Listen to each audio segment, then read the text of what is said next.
നവകേരള സദസ്സിന് വേദിയൊരുക്കുന്നതിനായി പൊളിച്ചുമാറ്റിയ പാലക്കാട് നെന്മാറ ബോയ്സ് സ്കൂളിലെ മതിൽ 10 ദിവസം കഴിഞ്ഞിട്ടും പുനർനിർമ്മിച്ചില്ല. പരിപാടി കഴിഞ്ഞ് ഉടൻ മതിൽ പുനർനിർമ്മിക്കുമെന്ന് സ്ഥലം എംഎൽഎ ഉറപ്പു നൽകിയെങ്കിലും ദിവസങ്ങൾ പിന്നിട്ടിട്ടും നിർമ്മാണ പ്രവൃത്തി ആരംഭിച്ചിട്ടില്ല. പരിപാടിക്കായി മുറിച്ചുമാറ്റിയ സ്കൂളിന്റെ പേരെഴുതിയ കമാനം പുനഃസ്ഥാപിക്കാനും അധികൃതർ തയ്യാറാകുന്നില്ല.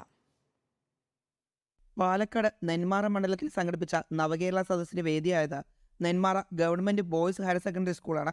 സ്കൂളിനകത്തേക്ക് മുഖ്യമന്ത്രിയും മന്ത്രിമാരും സഞ്ചരിച്ചിരുന്ന ബസ് കയറ്റാനും പരിപാടിയുടെ വേദി ഒരുക്കുന്നതിനുമായി സ്കൂളിന്റെ മതിലും കമാനവും സംഘാടകർ പൊളിച്ചുമാറ്റിയിരുന്നു. പരിപാടി കഴിഞ്ഞ ഉടൻ പൊളിച്ചുമാറ്റുന്ന മതിലും കമാനവും പുനഃസ്ഥാപിക്കാമെന്ന സ്ഥലം എംഎൽഎയുടെ ഉറപ്പ് പരിഗണിച്ചാണ് സ്കൂൾ അധികൃതർ ഇതിന് അനുമതി നൽകിയത്. എന്നാൽ പരിപാടി കഴിഞ്ഞ് ദിവസങ്ങൾ പിന്നിട്ടു. ഇപ്പോഴും സ്കൂളിന്റെ മതിലും കമാനവും തകർന്നു കിടക്കുകയാണ്. കഴിഞ്ഞ ഡിസംബർ മാസം 3-ാം തീയതിയാണ് മുഖ്യമന്ത്രി പങ്കെടുക്കുന്ന പരിപാടിയുമായി ബന്ധപ്പെട്ട് 1000-ത്തിലധികം കുട്ടികൾ പഠിക്കുന്ന നെന്മാറ ബോയ്സ് ഹൈസ്കൂളിൻ്റെ മതിലും ആ മുൻവശത്തെ ഗേറ്റ്, വളരെ വർഷങ്ങളായിട്ടുണ്ടായിരുന്ന ഗേറ്റും ഒക്കെ പൊളിച്ചു മാറ്റിയത്.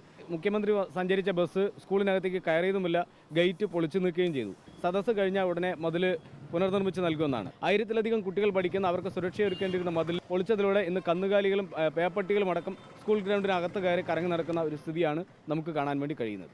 പൊളിഞ്ഞുകിടക്കുന്ന മതിലിലൂടെ സാമൂഹ്യ വിരുദ്ധർ സ്കൂളിലെത്തുന്നത് പതിവായതിനാൽ കടുത്ത അമർഷത്തിലാണ് രക്ഷിതാക്കളും നാട്ടുകാരും. വിഷയത്തിൽ സർക്കാർ തന്നെ അടിയന്തരമായി ഇടപെടണമെന്നാണ് ജനങ്ങൾ ആവശ്യപ്പെടുന്നത്. ജനങ്ങളുടെ പരാതികൾ പരിഹരിക്കാനായാണ് മുഖ്യമന്ത്രിയും മന്ത്രിമാരും നവകേരള സദസ്സിന്റെ ഭാഗമായി നെന്മാറയിലെത്തിയത്.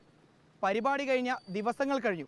എന്നിട്ടും പരിപാടിക്ക് വേണ്ടി പൊളിച്ച സ്കൂളിന്റെ മതിലും ഗേറ്റിന്റെ ആർച്ചും ഇതുവരെയും പുനഃസ്ഥാപിച്ചിട്ടില്ല. ഇതിന്റെ പരാതി ആരോട് പറയുമെന്നാണ് നാട്ടുകാർ ചോദിക്കുന്നത്. വീഡിയോ ജേർണലിസ്റ്റ് വിനയരാജനൊപ്പം reporter Iqbal Arkal, in reporter Palakkad.